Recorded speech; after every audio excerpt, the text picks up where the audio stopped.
Et on ouvre donc ce 21-23 avec ce qui a été la polémique du jour et on va vous en parler. On va sur le terrain derrière les barreaux, on va en prison puisque la permission de sortir d'un détenu de Vendin-le-Vieil qui avait été condamné pour narcotrafic, et bien cette permission de sortir pour aller rencontrer un employeur a fait polémique tout au long de la journée. Je vous disais, on va en parler sur ce plateau. La justice est-elle trop laxiste? Comment concilier punition et réinsertion? Je vous le disais également dans les titres, toute la journée, on s'est posé de la question de savoir comment on orienterait cette soirée. En tout cas, vous l'avez vu dans le direct de Mathilde Moreau il y a quelques secondes, ce détenu est bien revenu à l'heure prévue, à l'heure imposée par l'administration pénitentiaire et la justice dans sa prison de Vendin-le-Vieil. Donc, en tout cas, la permission de sortir a été respectée. Cela va nous orienter dans le débat sur est-ce que la réinsertion est évidemment extrêmement importante, primordiale pour les détenus. Est-ce que la sanction seule suffit? Vaste débat pour 45 minutes qu'on va avoir avec vous, Mathilde Timothée. Bonsoir. Vous êtes secrétaire générale du syndicat de la magistrature et vous êtes aussi ancienne juge d'application des peines. Et c'est pour ça qu'on avait très envie de vous entendre.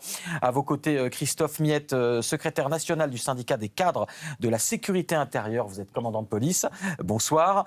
Éric Pelletier, vous êtes notre grand reporter pour France Télévisions, spécialiste des questions de justice et de police. Bonsoir, on sera très heureux de vous retrouver et d'avoir vos analyses et vos reportages de terrain. Et puis Sabrina Delattre, bonsoir, avocate et responsable du groupe de travail prison à la Ligue des droits de l'homme. Alors, on va tout de suite voir ce qui a fait polémique aujourd'hui. C'était votre sujet, Éric Pelletier, diffusé il y a quelques minutes dans le journal de 20h de France 2. Vous nous rappelez les faits et on en parle juste après. Il est sorti ce matin discrètement, sans escorte policière. Pour la première fois, un détenu de Vendin-le-Vieil, considéré comme dangereux, obtient une permission de sortie. Ouaïd Ben Faiza, 52 ans, purge plusieurs peines pour trafic de drogue. Une décision scandaleuse selon les syndicats pénitentiaires. Ce détenu, je rappelle juste que s'il sort demain ou après-demain pour une convocation judiciaire ou alors une convocation médicale, il sera accompagné d'une escorte ultra sécurisée. On ne peut pas un jour l'accompagner de plusieurs personnels et un jour le laisser sortir seul. Il faut un sens concret, réel, il faut du bon sens tout simplement. Ce matin, le détenu est accompagné par sa femme jusqu'à la gare de Lille. Puis ils prennent un TGV assis aux côtés d'autres passagers, direction Lyon, pour un entretien avec un potentiel futur employeur. Ce genre de permission se fait habituellement sans la moindre surveillance, mais cette fois, à distance, des policiers du renseignement étaient mobilisés. Depuis le début de l'année, plusieurs dizaines de milliers de permissions de sortie ont été accordées et 22 évasions recensées. Dans le cas de Ouaïd Ben Faiza, les magistrats se sont assurés que le détenu bénéficiait de garanties suffisantes. Pour rencontrer un employeur potentiel pour préparer sa sortie, il y a un certain nombre de vérifications qui sont assurées par le service pénitentiaire d'insertion et de probation et déjà, à minima, une prise de contact entre le service pénitentiaire d'insertion et de probation et cet employeur potentiel. Pour son avocate, son bon comportement en prison et sa volonté de réinsertion ont été logiquement pris en compte. On se pose la question de savoir si les critères pour obtenir une permission de sortir sont remplis ou pas. Et les critères, a priori, ont été remplis. C'est ce qui a mené un premier magistrat à prendre cette décision. Et c'est ce qui a mené un deuxième magistrat à prendre cette décision. C'est la juste application du droit. Alors, avant d'entrer dans le débat, juste Éric Pelletier, donc vous avez réalisé ce reportage. On l'a vu donc il y a quelques minutes, le détenu a réintégré l'établissement pénitentiaire de Vendin-le-Vieil. Oui, il y avait beaucoup de fébrilité dans l'univers pénitentiaire, policier et même médiatique autour politique de aussi. politique, exactement.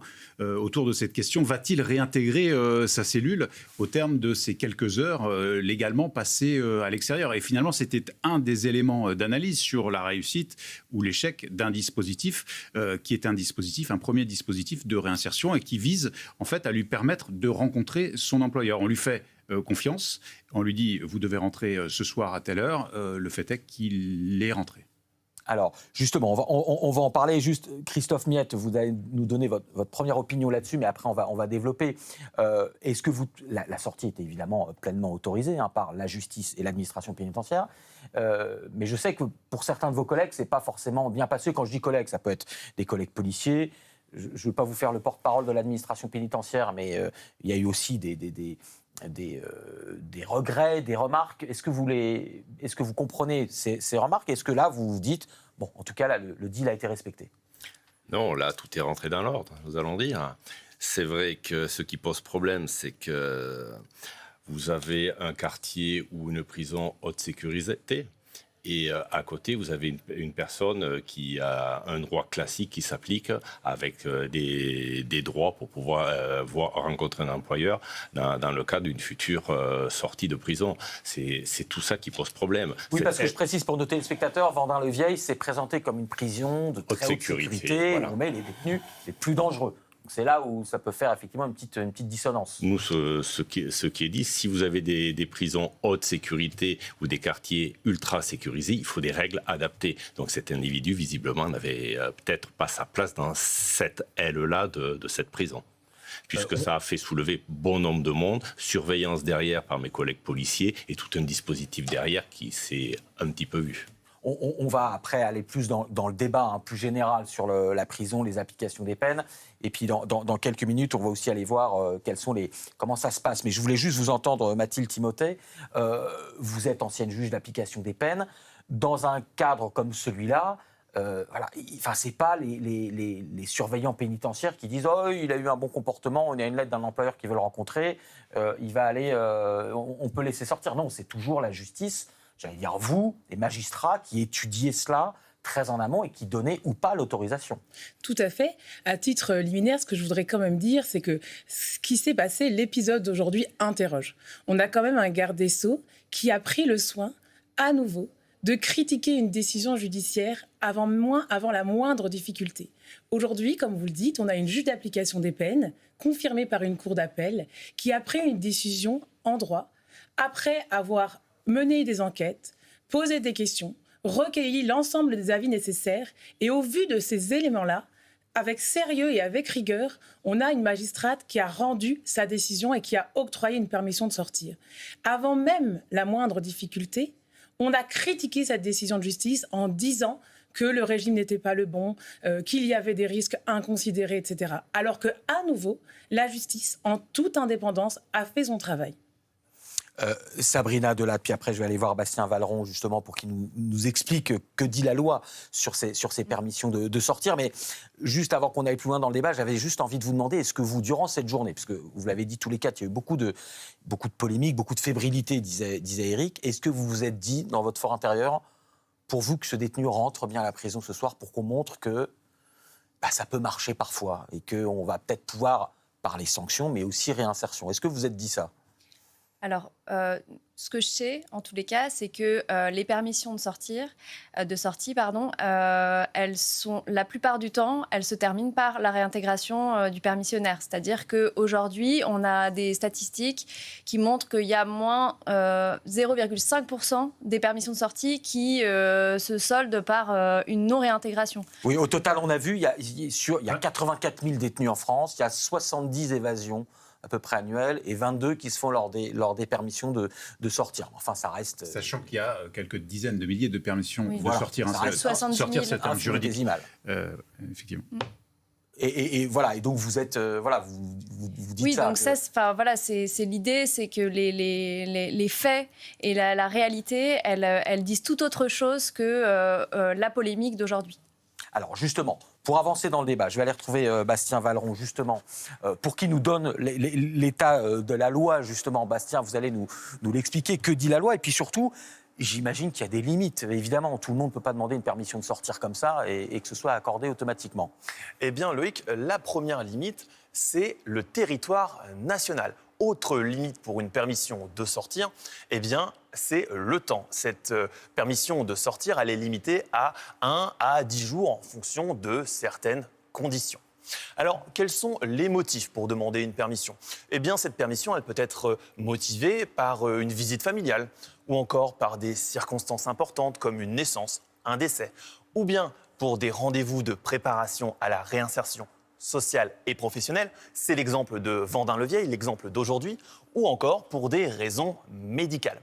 Alors évidemment, un détenu qui souhaite faire une demande de permission de sortir doit aussi valider certains critères relatifs à la durée de sa peine. Ainsi, un détenu qui effectue une peine inférieure à 1 an de prison peut demander une permission de sortir. si cette peine est supérieure à 1 an, eh bien le détenu doit avoir déjà effectué la moitié de sa condamnation et la durée de sa peine restante doit être inférieure à 3 ans. Évidemment, certains détenus sont exclus de toute demande. C'est le cas de ceux qui purgent actuellement une période de sûreté ou encore ceux condamnés à la réclusion criminelle à perpétuité. Alors, qui décide de ces permissions de sortir? On l'a vu, il y a les juges d'application des peines. Nous en avons une sur le plateau. Voilà. Est-ce qu'il n'y a que les juges d'application des peines? Alors, qui décide? Eh bien, c'est une commission de l'application des peines qui se réunit. Cette commission, elle est composée d'un procureur, elle est composée aussi du chef d'établissement, mais aussi d'un représentant du service de probation et d'insertion professionnelle. Alors cette commission de l'application des peines, elle est placée sous l'autorité, et vous venez de le dire, d'un juge d'application des peines. C'est lui qui va prendre la décision, qui va statuer, qui va accorder ou non cette permission de sortir. Il repose sa décision sur différents critères, notamment et en premier lieu le comportement du détenu. Il peut aussi demander une évaluation de la dangerosité et le risque de récidive, mais aussi il peut demander une expertise psychiatrique ou psychologique. Eh bien, merci beaucoup, Bastien, pour toutes ces précisions. Je vais retourner voir mes invités. C'est très intéressant ce qu'on vient de voir parce que j'avais vraiment envie de vous poser une question très personnelle, Mathilde Timothée. Mais vous qui êtes ancienne juge d'application des peines, comme vient de l'expliquer Bastien, comment se passait dans votre tête ce processus de décision? Ça reste un processus très humain. D'appréciation des risques, c'est pas facile à faire, j'imagine. Alors non, le travail de juger n'est pas facile, mais il est toujours fait avec beaucoup de sérieux et beaucoup de rigueur, tout du moins quand on a le temps et les moyens pour juger correctement. On sait aujourd'hui que les services d'application des peines, comme les autres services de la justice, sont surchargés. Pour autant, une commission d'application des peines, ça se prépare. Comme l'a expliqué votre collègue, effectivement, surtout dans des dossiers comme ça, où les faits commis sont graves, où l'attente est importante, un juge d'application des peines prend le temps. Voilà. Donc, avant d'octroyer éventuellement une permission de sortir, on prend le soin de faire une enquête. On la confie au service d'insertion et de probation, on la confie au service de police. En tout cas, on y va avec des informations. On regarde le parcours d'exécution de peine du condamné. On regarde les faits qu'il a commis, son attitude face à ces derniers et le discours qu'il tient aujourd'hui. Et là, pour faire peut-être une petite correction par rapport à ce qui vient d'être dit, là, on n'est, à mon avis, pas dans le cadre d'une permission de sortir pour maintien des liens familiaux qui peut durer 3 jours, etc. On est dans le cadre d'une permission de sortir insertion sociale. On l'a mentionné, ça a été mentionné. Celle-ci, elle ne peut durer qu'15 jours, et elle peut être octroyée à mi-peine quand la personne a été condamnée à plus de 5 ans. Je pense qu'on est dans ce cadre-là. Et le juge d'application des peines, donc, il regarde dans quel contexte s'inscrit cette demande de permission de sortir. Là, on peut supposer que cette personne condamnée a un projet d'aménagement de peine et demande ainsi à pouvoir rencontrer son futur employeur pour, du coup, pouvoir justifier d'une éventuelle, si ça fonctionne, promesse d'embauche dont il pourra justifier et qui pourra être à l'appui de sa demande d'aménagement de peine. C'est au regard de l'ensemble de ces éléments que le juge de l'application des peines prend sa décision. Alors, on voit bien, et Christophe Miette, je voulais vous interroger aussi là-dessus, parce que, évidemment, tout n'est pas tout noir ou tout blanc. On vient de le dire, c'est difficile comme décision. Parfois, ce sont des décisions difficilement comprises par la police, qui a fait de longues enquêtes pour arrêter les personnes concernées. Et parfois, il y a aussi des ratés. On va juste le voir en image. Il y a quelques jours, avec un détenu qui était en sortie, en visite au planétarium de Rennes, et puis qui s'est évadé durant la visite, une visite, j'allais dire, éducative. Et il n'a toujours pas été retrouvé depuis. Ça, Christophe Miette, des exemples comme ça, alors c'est quoi? C'est des trous dans la raquette? Ça veut dire que c'est le système dans son ensemble qui ne fonctionne pas? Ou est-ce que c'est... j'allais dire, il y a des fois où ça marche, des fois où ça ne marche pas. Encore une fois, on l'a dit, ce n'est pas très fréquent non plus. Vous ne pouvez pas, surveiller l'intégralité des détenus. Il faut bien se dire que 80% des détenus, à l'heure actuelle, sortiront un jour de prison. Et s'il n'y a pas des moyens adaptés, on aura de la récidive. Donc oui, il y a des choses à tenter. Maintenant, le plus choquant dans cette histoire, c'est qu'on parle de quartier ou de prison haute sécurité. pour abriter du grand banditisme, du crime organisé ou du narcotrafic, au regard des éléments de la semaine dernière avec les meurtres sur Marseille. Donc c'est d'autant plus choquant dans ce contexte-là que dans ces prisons haute sécurité, il faille des règles particulières, spécifiques. Oui, après, pour lutter contre la récidive, il faut des permissions de sortie et il faut encadrer tout ça pour justement éviter qu'il y ait de la récidive. Ça veut dire que là, c'est peut-être une erreur, j'allais dire une erreur de casting, que ce détenu-là ait été à Vendin-le-Vieil ? À mon avis, c'est toute la question. C'est-à-dire, il y a un problème d'évaluation là. C'est incompréhensible. Je veux dire, cette décision, au regard de sa situation carcérale, en prison, elle est incompréhensible. De deux choses l'une. Hier, il était absolument coupé du monde, parmi les 100 personnes les plus dangereuses. Ce matin, il sort avec sa femme. En théorie, il est absolument libre de tous ses mouvements. Il doit avoir un rendez-vous qu'il a manifestement eu et il est rentré ce soir. Mais demain, sa condition sera la même qu'hier, en réalité. Donc, c'est assez incompréhensible. Et est-ce que, la question qui est posée finalement, c'est est-ce que l'erreur, elle est dans son évaluation au préalable, lorsqu'il a rejoint cette prison de Vendin-le-Vieil? Autrement dit, est-ce qu'il est aussi dangereux que l'administration le dit, ou bien est-ce que c'est l'inverse? Est-ce que c'est les juges d'instruction, les juges de l'application des peines, qui se trompent en lui donnant une chance de un jour pouvoir avoir un aménagement de peine? On sait quelle a été sa peine, pour combien d'années a-t-il été condamné, pour quel fait? C'est compliqué parce que les peines, elles sont confondues. En tout cas, ce qu'on peut dire, c'est qu'il purge plusieurs peines pour trafic de drogue et que lors de l'une de ces peines, il a été conduit dans un hôpital et il s'est évadé. C'était en 2014. Donc évidemment, c'est un fait qui doit être pris en compte dans son parcours. Et manifestement, les juges d'application des peines, je n'ai pas les motivations, mais ils ont considéré que c'était des faits anciens et que depuis, en prison, il se comportait bien et qu'on devait lui donner une chance. Alors justement, donner une chance, Sabrina, est-ce que là, finalement, même erreur de casting ou pas, évidemment, c'est pas à nous de trancher, mais est-ce que finalement, ce cas-là n'est pas un cas, j'allais dire, exemplaire, parce qu'il y a des précédents, il a quand même cherché à s'évader. On pourrait comprendre que la justice et l'administration pénitentiaire il s'est évadé, que l'administration pénitentiaire et la justice soient extrêmement fermes. Et en même temps, est-ce qu'il ne faut pas quand même toujours chercher une solution de réinsertion, parce que cette personne-là, elle n'est pas condamnée à la perpétuité, elle finira bien par sortir un jour. Ou si c'est pour retomber immédiatement dans le grand banditisme, ce n'est pas non plus une bonne solution pour la société. Est-ce que finalement cet exemple-là, il n'est pas au croisement de toutes ces difficultés d'appréciation? Alors, c'est intéressant ce que vous dites, parce qu'en fait, il ne faut pas prendre la permission de sortir comme une chance. En fait, ce n'est pas une mesure de faveur. C'est vraiment une étape dans un processus long qui va mener vers, peut-être, à terme, une libération conditionnelle. Parce qu'en fait, ce qui est important aujourd'hui, c'est la réinsertion, c'est pas un vain mot. C'est-à-dire que le vrai fléau aujourd'hui pour les détenus, c'est pas les permissions de sortir, la libération conditionnelle. Enfin, c'est pas ça qui crée de la récidive. Ce qui crée de la récidive, ce sont les sorties sèches, c'est-à-dire les sorties non préparées, quand les gens arrivent en bout de peine sans que rien n'ait été fait, rien n'ait été préparé. Et c'est ça qui est le plus pourvoyeur de récidive. Et donc, avec les permissions de sortie, notamment, on prépare cette réinsertion de manière constructive pour éviter les sorties sèches et pour éviter la récidive.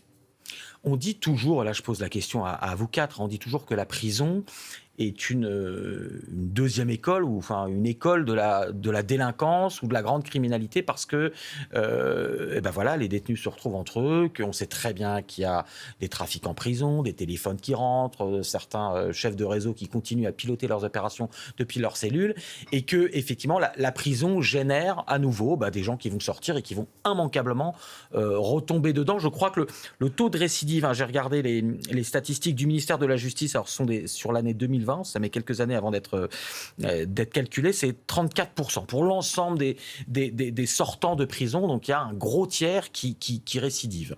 Est-ce qu'on doit s'en tenir là ou Il y a 67% de gens qui ne récidivent pas.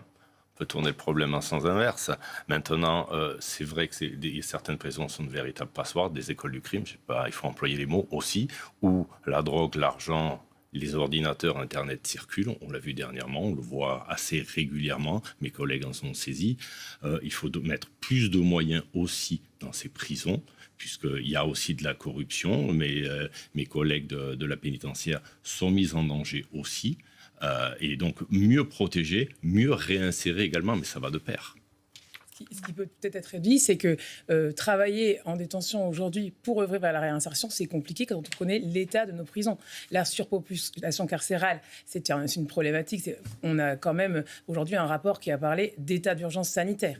Donc, quand on en est là, quand on a des personnes détenues qui n'ont pas accès aux soins, quand on a des personnes détenues qui n'ont pas accès au travail et pas accès aux services d'insertion, il est quand même compliqué de penser qu'à l'issue de cette peine, ils en sortiront grandis.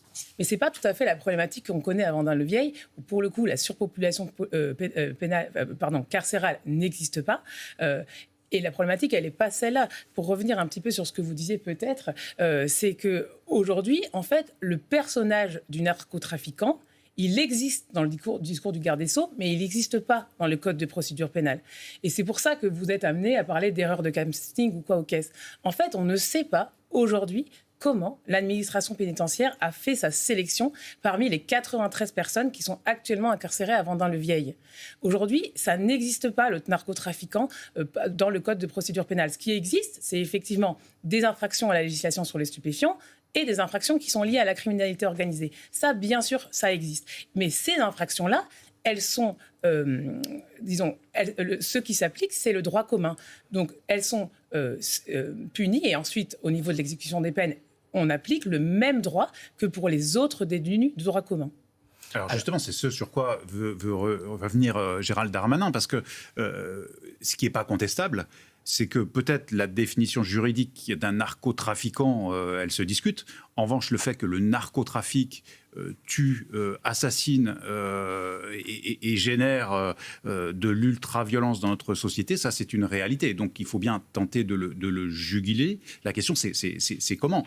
Et effectivement, Gérald Darmanin dit le droit commun n'est plus adapté à ces gens qui trafiquent et qui tuent. Et c'est pour ça que Christophe Miette, vous disiez c'est difficile pour certains de nos téléspectateurs et concitoyens à entendre, parce que après la semaine qu'on vient de passer avec le meurtre, l'assassinat du frère d'Amine Kessassi à Marseille, aujourd'hui, peut-être que des Français ont du mal à comprendre qu'un narcotrafiquant qui n'a a priori pas de crime de sang sur les mains, mais il n'a pas été condamné pour ça en tout cas, mais partent en permission de sortir, c'est vrai que le timing politico-judiciaire est compliqué. Il y a ça, il y a le fait aussi, parce que les citoyens ne comprennent pas et ne comprennent plus l'idée de la conception d'une prison haute sécurité. Oui, il en fallait. Maintenant, il faut aussi les règles. Et on aurait dû penser les règles en amont avec ces prisons haute sécurité. Sabrina Delatte, vous vouliez réagir ? Oui, je pense que ce qui est important aussi, c'est... Peut-être qu'il faut adapter, je n'ai pas forcément le recul, mais ce qui est en jeu aujourd'hui, c'est qu'on vient critiquer le travail d'un magistrat. Or, vraiment, ce à quoi il faut tenir, et la Ligue des droits de l'homme tient vraiment à cela, c'est vraiment que les juges ne doivent pas être éloignés des prisons et les détenus ne doivent pas être éloignés des juges. Et ça, c'est très important, c'est-à-dire qu'il faut continuer à avoir des magistrats en prison. Et d'ailleurs, le Conseil constitutionnel a censuré la loi de narcotrafic en ce sens, en disant qu'il fallait maintenir l'accès aux juges pour les détenus. Et c'est ce que vous disiez, hein, Mathilde Timothée. Et vous disiez autre chose aussi, et je vais vous montrer un extrait de reportage, parce que vous en parliez à l'instant et vous réagirez tous après. Vous parliez du travail en prison, parce que le travail en prison aide évidemment à la réinsertion. On va vous emmener dans un des pays, un des voisins européens de la France, qui est la Suède, qui a depuis longtemps été cité en exemple, comme d'autres pays nordiques d'ailleurs, hein, la Norvège évidemment aussi. Là-bas, en Suède, il y a, je crois, un tiers des prisons qui sont des prisons ouvertes, c'est-à-dire il n'y a pas vraiment de grandes mesures de sécurité pour empêcher les détenus de sortir, mais parce qu'on estime qu'il ne faut pas les briser ou les casser en prison pour que ça accentue la récidive. Et puis surtout, en Suède, par contre, le travail est obligatoire pour les détenus, 6 heures minimum par jour de travail ou d'études pour se préparer à la réinsertion. Et vous allez voir la philosophie qui est très différente. Regardez, c'est un reportage qui avait été fait il y a une dizaine d'années, ça date déjà, mais par Fanny Stenler. Et vous allez voir que c'est toujours impressionnant. Sachez que c'est toujours, et de très loin, en pleine application en Suède. Pas de mur ou de mirador. Des prisonniers qui passent leur journée dehors à travailler dans les champs sans surveillance. Des bâtiments coquets, des cellules sans barreaux. Nous sommes en Suède. Ici, presque la moitié des prisons ressemblent à celle-ci. Est-ce que vous pensez à vous échapper parfois ? Non, jamais. Si j'essayais de m'échapper, je serais stupide. Il me rattraperait et il m'enfermerait dans une prison avec des murs. Et les chiffres le montrent. En 4 ans, 7 prisonniers seulement se sont fait la belle. Dans cet établissement, tout est tourné vers la réinsertion. Les journées de travail débutent à 8h jusqu'à 16h. Le travail est rémunéré 40 € par semaine. Un traitement qui peut paraître permissif pour des hommes condamnés pour leurs crimes. Avant d'être condamné pour mon crime, moi aussi je pensais, il faut les enfermer et jeter la clé. Mais en fait, si vous restez assis dans une cellule, vous devenez amer, en colère, vous détestez la société. Tandis qu'ici, on se sent de mieux en mieux et on a envie de devenir un autre homme. Alors, je précise qu'en Suède, il y a au minimum 2 fois moins de récidives, parfois 3 fois moins selon les profils des détenus qu'en France. Donc, ça marche pas forcément pour tout le monde. Ce sujet-là, je voulais vous le montrer parce qu'on parle du travail, vous en parliez, Mathilde Timothée. Et évidemment, ça fait beaucoup parler des prisons sans murs, des téléspectateurs qui nous regardent vont se dire « Non mais pareil, on marche sur la tête ». On voit bien que c'est compliqué. Hein. La prison, c'est quelque chose de très éruptif chez beaucoup de gens qui y pensent, qui nous regardent. Mais c'est pas un sujet simple. On peut pas dire, voilà, il faut enfermer tout le monde jusqu'à la fin de ses jours, quand il le mérite avec une morale, ou être permissif. C'est difficile ce thème-là. Est-ce que vous le sentez tous que c'est un terrain qui est pas tout blanc tout noir? Non, c'est sûr. Mais vous l'avez dit, en fait, la prison, vous l'avez dit, vous utilisez ce mot, je le trouvais intéressant, vous avez dit la prison, parfois, elle brise. Et nous, au syndicat de la magistrature, on est extrêmement critiques, notamment envers les quartiers de haute sécurité qui brisent. Ils ont été supprimés par le garde des Sceaux Badinter, justement parce que le sort qui était réservé aux personnes détenues était inhumain et dégradant. Donc aujourd'hui, évidemment que les faits que commettent ces personnes sont d'une gravité extrême. Et vous n'entendrez personne, ni au syndicat de la magistrature, ni nulle part, contester cette réalité. Pour autant, comme les autres personnes détenues, ces condamnés-là sortiront un jour. Et l'objectif de notre société, c'est de ne pas les faire sortir plus brisés que ceux qu'ils sont rentrés. Et en France aussi, il existe quelques expérimentations, à l'image de celle de la Suède, bien sûr, dans des proportions extrêmement moindres, mais il existe une prison en Corse, tout à fait, Casabianda, qui connaît des succès tout à fait satisfaisants. Il n'y a pas de difficulté. Les personnes détenues qui sont placées par les juges d'application des peines, d'ailleurs, c'est des personnes en fait, qui sont arrivées à un moment de l'exécution de leur peine où en fait, elles sont prêtes à se préparer à la sortie. Et cet objectif, il est partagé pas seulement par les juges de l'application des peines. C'est un objectif qui est partagé par les conseillers d'insertion et de probation, par les personnels de soins, par les travailleurs sociaux qui interviennent en détention et aussi par les surveillants pénitentiaires eux-mêmes. Mais justement, alors Christophe Miette, vous venez d'entendre ce que disait Mathilde Timothée. Après, encore une fois, je vous donne vraiment la parole parce que vous portez aussi la parole d'officiers de police. Et encore une fois, je disais par ricochet de l'administration pénitentiaire, des policiers qui travaillent des années pour arrêter des personnes et qui après seront libérés parce qu'il y a des libérations évidemment conditionnelles. Grosso modo, c'est rare qu'un détenu fasse l'intégralité de la peine qui a été prononcée lors du jugement. Est-ce que ça, c'est douloureusement vécu par les forces de police, par exemple? Ce qui est douloureusement vécu, c'est que vous voyez des collègues qui mènent des enquêtes au long cours et que quelque temps après, les peines ne suivent pas et vous voyez ces mêmes individus recommencer. Là, on parle de récidive, on parle de chemin criminel emprunté et déterminé pour ces criminels. Maintenant, ce qu'on voit, l'exemple au niveau c'est de la Suède. Oui, la Suède. Il faut voir, il faut envisager toutes les choses sont bonnes, mais maintenant il faut voir la dangerosité des individus. Des prisons haute sécurité, oui, il y a son utilité au regard de tout ce qu'on peut voir au niveau violence, crime organisé, torture, meurtre, assassinat. Il en faut, mais aussi en fonction des délits commis et des crimes commis, pourquoi pas des lieux ouverts aussi. Tout est envisageable. Ce qui n'est pas admis et entendable par les policiers, et le policier que je suis, c'est que vous travaillez pour mettre un individu hors d'état de nuire, entre guillemets, pour protéger la société et que vous vous retrouvez très rapidement dans les mêmes conditions, dans ce même quartier, ou à recommencer les mêmes faits. C'est ce qui pose problème à l'heure actuelle dans la société française. Je précise pour nos téléspectateurs, l'exemple suédois, ils ont aussi des prisons évidemment d'autre sécurité, des détenus dangereux avec des tubes de sang, ils ne vont pas avec les vaches sans surveillance. Voilà, parce que je voudrais bien savoir si ce modèle suédois a résisté ou va résister à cette vague terrible de criminalité qu'ils ont connue de manière soudaine, avec des crimes extrêmement violents, des guerres entre gangs qui impliquent des attaques à l'explosif, des immeubles et des cages d'escalier à moitié détruites. Enfin, on est dans une logique et il serait intéressant de voir comment ils arrivent à conjuguer les deux. Oui, parce que la Suède, vous le disiez Eric, voilà, ces toutes dernières années, il y a une émergence des gangs,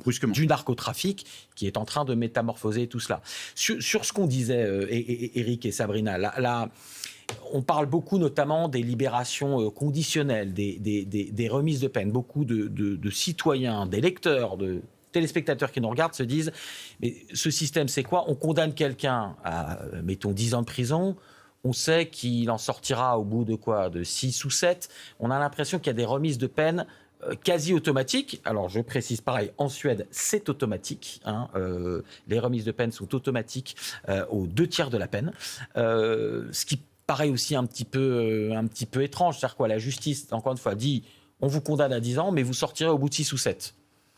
Expliquez-nous, et puis évidemment, on va demander aussi à notre juge, ex-juge d'application des peines, ce qu'elle en pense. Mais est-ce que c'est aussi une nécessité pareille de réinsertion ? Ou est-ce que c'est une déformation du système ?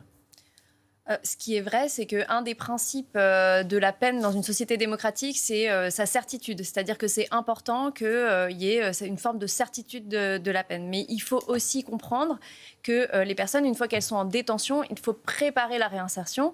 Et effectivement, ces règles, en fait, elles viennent justement préparer cette réinsertion. Elles viennent aménager les peines pour préparer cette réinsertion. Je voulais revenir sur cette idée de travail en détention, sur ces régimes un petit peu plus ouverts de détention, parce que ça, c'est très important. Aujourd'hui, en France, il y a des expérimentations, il y a des choses qui sont faites sur le travail en détention, mais le problème, c'est que l'immense majorité du budget consacré aux prisons, aujourd'hui, est consacré à leur sécurisation, aux brouilleurs de portables, à les quartiers ultra sécurisés, etc. Et en fait, ça, c'est la face... Enfin, c'est vraiment un tout petit bout du sujet prison, où on a une surpopulation carcérale énorme, où le travail en prison ne s'applique pas de manière uniforme sur le territoire, il y a des grosses disparités, où il y a très très peu de moyens alloués justement aux activités, à l'éducation, etc. Et c'est ça, en fait, sur quoi la Ligue insiste, c'est-à-dire, oui, les quartiers ultra sécurisés, le budget sur la sécurité, c'est bien, mais en vrai, ce qu'il faut aujourd'hui, c'est de l'argent pour améliorer la condition carcérale. Est-ce qu'il faudrait obliger le travail en prison ou les études? Je reviens à l'exemple suédois, c'est travail obligatoire, 6 heures par jour, ou des études, quel que soit le niveau de la personne, du détenu, mais obligatoire aussi. C'est-à-dire qu'il n'y a aucun détenu ne va passer 5, 10 ans en prison sans rien faire. Est-ce qu'il faudrait trouver une manière de le rendre obligatoire? Dans les quartiers de haute sécurité, rien n'est prévu. Il n'y a pas d'accès au travail, il n'y a pas d'accès aux études. Ça, c'est quand même vraiment important de le dire. Et contrairement à ce que vous avez dit, ce n'est pas vrai. Le nombre de personnes qui sortent avec un aménagement de peine n'est pas du tout la grande majorité des détenus. C'est pas la majorité. On s'est demandé d'ailleurs quelle était la proportion. Du coup, les juges d'application des peines, encore plus avec la surpopulation actuelle qu'on connaît, ne sont pas du tout en capacité de voir en débat contradictoire l'ensemble des personnes détenues pour leur donner éventuellement, si tout est réuni, un aménagement de peine. Non. Ce qui existe, ce sont des dispositifs à l'emporte-pièce de libération sous contrainte de plein droit qui sont à l'emporte-pièce parce qu'ils sont étudiés en toute fin de peine, la plupart du temps quelques semaines avant la fin de peine, et là on octroie une libération conditionnelle, un bracelet, mais pour quelques jours seulement. Et ça, c'est pas de la réinsertion, c'est pas de l'aménagement de peine, c'est rien du tout parce qu'on a le temps de faire aucun travail. Par contre, ce qui est vrai, c'est que, ça vous l'avez bien dit, quand un projet est travaillé, quand la personne s'investit, quand des vérifications sont faites, qu'il y a une audience où la personne elle est amenée à expliquer son projet, qu'on y fait droit, et bien là ça a du sens et ça c'est efficace pour lutter contre la récidive. Eric, il n'y a pas eu justement des histoires, je crois que c'est notre journal de 20h, l'œil du 20h avait sorti cette information-là, que justement on parlait de la surpopulation carcérale. y a même des moments où, au contraire, on libère des détenus parce qu'il y a trop de monde.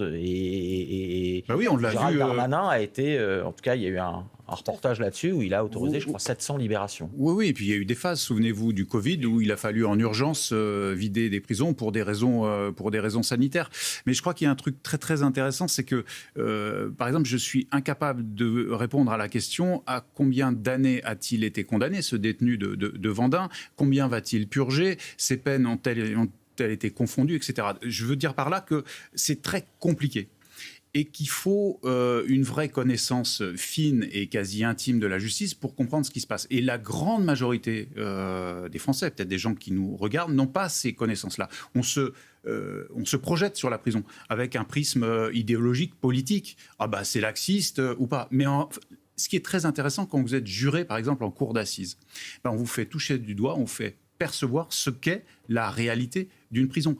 Comment ça marche ? Physiquement, il faut, moi je rêverais que des lycéens puissent visiter une prison, concrètement, qui y est incarcéré, dans quelles conditions, comment, quels sont les recours, qu'est-ce que c'est qu'un aménagement de peine. Là, on a fait de la pédagogie, c'est très bien, qu'est-ce que c'est qu'une permission de sortir. Et tout ça sont des choses sur lesquelles il faut s'arrêter avant de rentrer dans une polémique. Enfin, c'est mon avis en tout cas.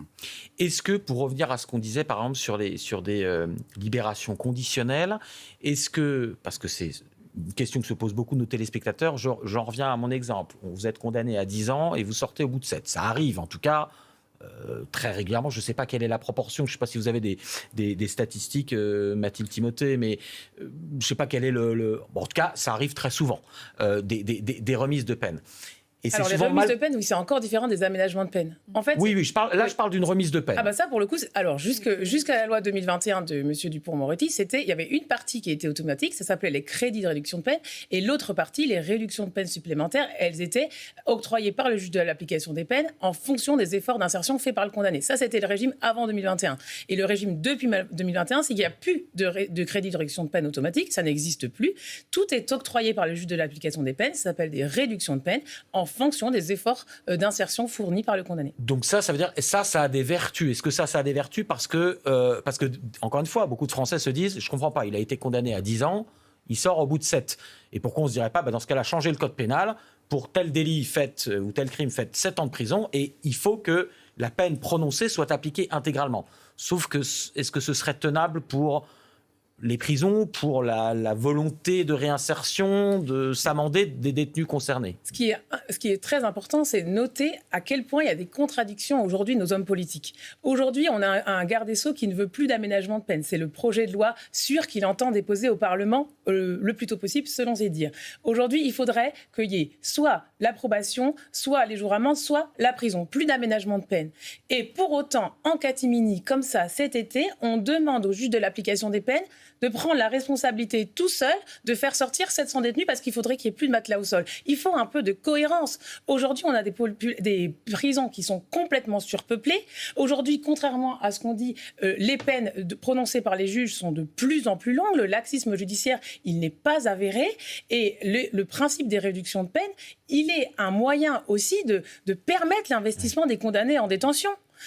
Voilà, en fait, vous savez qu'à un moment de votre parcours pénal, un juge de l'application des peines, un procureur, un directeur de prison et un conseiller d'insertion et de probation vont s'intéresser à votre situation, faire le point, savoir si vous êtes investi dans les soins, si vous en avez besoin, savoir si vous avez travaillé, si des offres de travail vous étaient offertes, etc. Parce que le travail obligatoire, parlons-en. Enfin, la plupart des détenus souhaitent travailler en détention parce que pour s'occuper 22 heures sur 24 en cellule, c'est particulièrement long, sauf que du travail en détention, il n'y en a pas. Alors justement, pour ouvrir le débat, dans les dernières minutes qui nous restent, je voulais vous montrer un autre reportage. On va partir aux États-Unis, en Californie.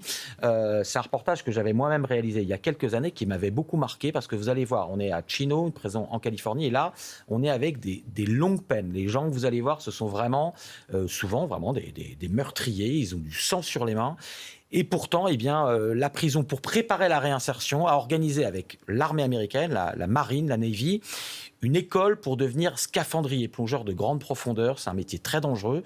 mais il y a énormément d'offres d'emploi à la sortie. Ce sont des métiers bien payés et qui demandent surtout de savoir travailler en équipe, de compter sur les autres. C'est une véritable rédemption peut-être pour ces prisonniers, encore une fois, qui sont quand même évidemment sélectionnés pour faire ce programme-là. En échange, ils auront évidemment non seulement des remises de peine et puis aussi des aménagements peut-être pour pouvoir d'abord s'entraîner. Regardez un court extrait et on en parle juste après. L'endroit ressemble à un camp militaire. Ces hommes lui ont pourtant donné un nom poétique, The Island, l'île. Le lieu n'est pas entouré d'eau, c'est une enclave spéciale au milieu de la gigantesque prison de Chino en Californie. Ces hommes sont des détenus.